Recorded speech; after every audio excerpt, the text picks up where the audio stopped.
রাজীব দার ভাষণে একটি কথা আপনি বললেন कि उस राजनीतिक पक्ष का कभी भी प्रदेश की जनता समर्थन नहीं कर सकती जो अपनों को अपनों से लड़ाती है, जो केंद्र की सरकार से मात्र अपने राजनीतिक स्वार्थ के लिए बैर रखती है। ऐसा राजनीतिक दल जो जय श्री राम के नारे को भी अपमानित करती है, उस दल में कोई भी राष्ट्रभक्त एक मिनट तक ठहर नहीं सकता। आज इस मंच से इस दल को सशक्त करने वाले कार्यकर्ताओं से कहती हूं, हावड़ा का ये नजारा जो आज संभव हुआ है वो उन कार्यकर्ताओं की कर्मठता की वजह से संभव हुआ है जिन्होंने अपने खून से सींचा है पश्चिम बंगाल के संगठन को, जिन्होंने अपने प्राणों की आहुति दी है। दीदी अपना के जानाते चाहिए 130 থেকে 138 हमारे कार्यकर्ताओं की आपने बलि ली है। आज उस एक एक कार्यकर्ता की सौगंध जो राजीव दा ने कहा चुपचाप चुपचाप पद दो छाप, एक एक कोने में आपको उस बलिदानी कार्यकर्ता के उस स्वर को सुनना पड़ेगा जो मात्र पश्चिम बंगाल को सोनार बांग्ला बनाने के लिए वर्षों तक संघर्ष करता रहा। और संघर्ष किस लिए किया? ताकि विकास की गंगा हर घर तक पहुंचे। हमारे नेताओं ने अपने उद्बोधन में कितना जूम मारे देखिए, सोनार बांग्ला के संकल्प को पूर्ण करने के लिए क्या क्या करेंगे आप सबके सामने उल्लेखित किया। लेकिन आज मैं आपके सामने अपनी व्यथा को व्यक्त करना चाहती हूं। जब वैश्विक महामारी कोरोना ने देश के दरवाजे पर दस्तक दी, तब देश के प्रधानमंत्री नरेंद्र भाई मोदी ने आह्वान किया राष्ट्र का और कहा हमारी राजनीति चाहे कोई भी रही हो, लेकिन मौत मंडरा रही है सर पर, हमें एक ध्वज के नीचे एकजुट होना पड़ेगा ताकि गरीब से गरीब नागरिक का हम संरक्षण कर सके। और दीदी की করলে লকডাউনে লুট করেছে টিএমসি। পুরো দেশে प्रधानमंत्री गरीब कल्याण योजना के माध्यम से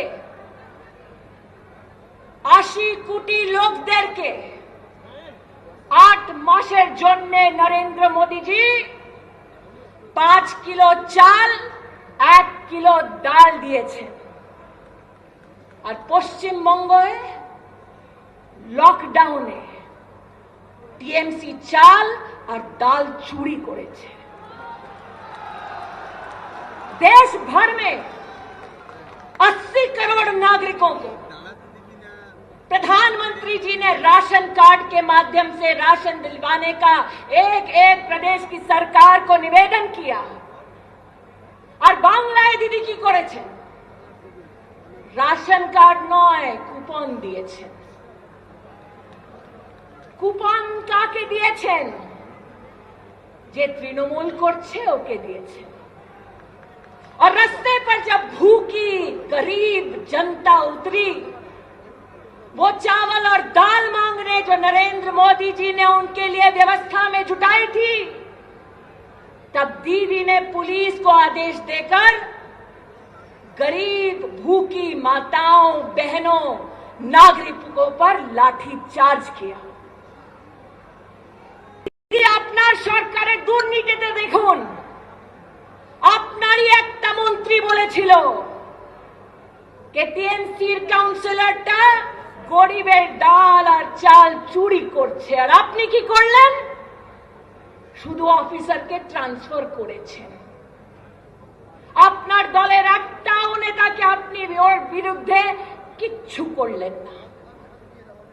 ये शायद भारतीय राजनीति में पश्चिम बंगाल में पहली बार हुआ है कि टीएमसी के अपने नेता सार्वजनिक रूप से कहने लगे, अरे दाल चुरी करछे, चाल चुरी करछि, दीदी बंद करो और अपनी बंद करलेन ना। আমি আজকে জিজ্ঞেস করতে চাই দিদি, গরিবের প্রতি এত অন্যায়টা কেন করলেন আপনি?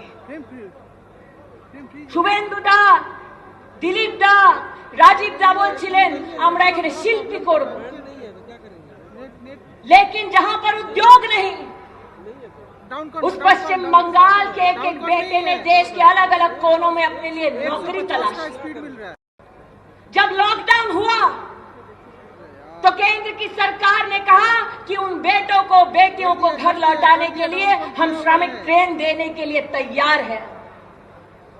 और दीदी की করেছে বলেছে না না না না, এটা তো করোনা এক্সপ্রেস, 150 का स्पीड मिल रहा है। আমি দিদিকে আজকে জিজ্ঞেস করতে চাই, किया हुआ है, एक मिनट बात, क्या पश्चिम बंगाल का बेटा और बेटी जो देश भर में नौकरी की तलाश में निकले वो वायरस है? देश के इतिहास में पहली बार एक ऐसी मुख्यमंत्री जिसने अपने नागरिकों को प्रदेश में घुसने के लिए इनकार कर दिया और प्रधानमंत्री जी की व्यवस्था को दरकिनार कर दिया। आज के दीदी আপনাকে জিজ্ঞেস করতে চাই, শ্রমিকের এত অপমান কেন করেছো?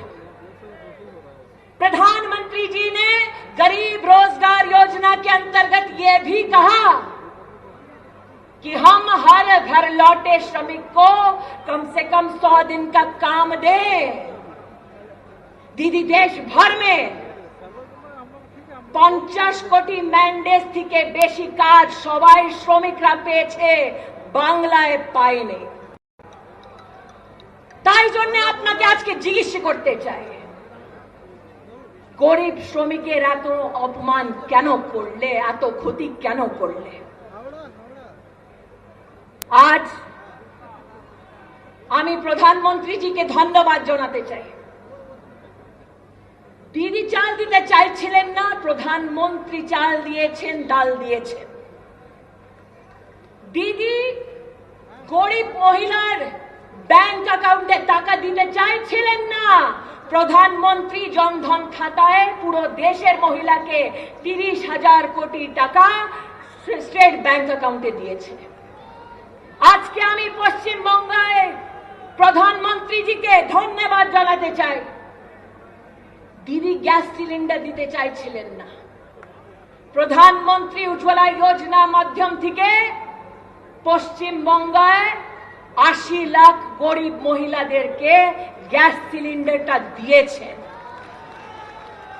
আর তাই জন্য আজকে আমি বলতে পারি, দিদি টিএমসি যাচ্ছে, বিজেপি আসছে। আমি অবাক হয়ে গেছিলাম কোভিডের মুহূর্তে দেবাশ্রী, দিলীপ দা বাড়ির থেকে বেরোয় নিজের ক্ষেত্রে গিয়ে জনতার হেল্প করতে চাইছিলেন।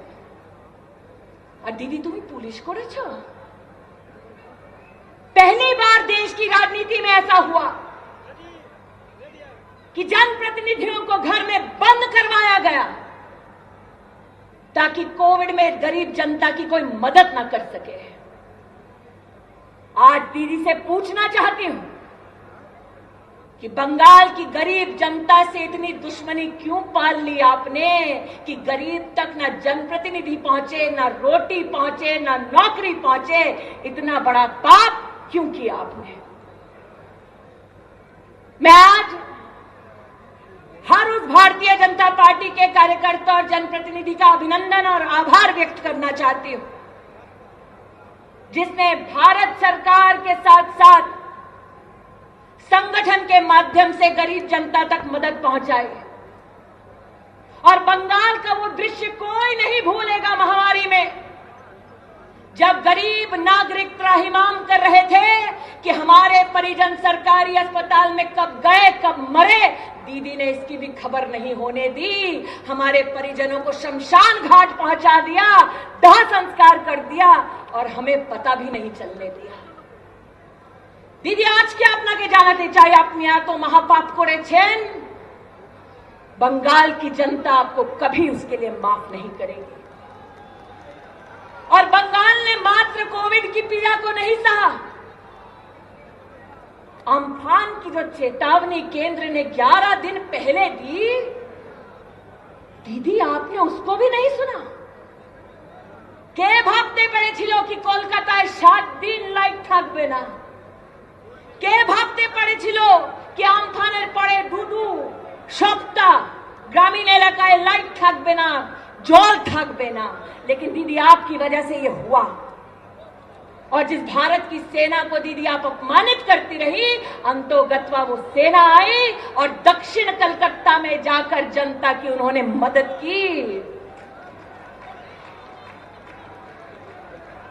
আর আমি অবাক হয়েছি জেনে, দিদি মোদিজি আমফানের জন্য রাজ্যকে 1000 কোটি টাকা অ্যাডভান্সে দিয়েছিলেন, কিন্তু আপনার নেতারা পঞ্চায়েতের মাধ্যমে টাকাটা লুট করে দিল। আপনাকে জবাব দিতে হবে कि কেন লুট হয়েছে। आज इस मंच पे अमित शाह जी हम सबको बहुत जल्द संबोधित करने वाले हैं और मैं जानती हूं कि अमित शाह जी ने बंगाल की धरती से बार बार ऐलान किया, बार बार आग्रह किया, दीदी आप किसान सम्मान निधि का लाभ बंगाल के गरीब किसानों तक पहुंचने दें। আমি জিজ্ঞাসা করতে চাই, দিদি বাংলার কৃষকরা আপনার কি ক্ষতি করেছে? আপনি 2 বছর বাংলার কৃষককে কৃষক সম্মান নিধির লাভের থেকে বঞ্চিত রেখেছেন। অমিত শাহজি বারবার বলেছেন কি আপনি কৃষকদের তালিকাটা দিন, আমরা 24 ঘন্টা এক একটি কৃষকের ব্যাংক অ্যাকাউন্টে টাকাটা তুলিয়ে দিব, কিন্তু আপনি আজ অবধি তালিকাটা দিলেন না।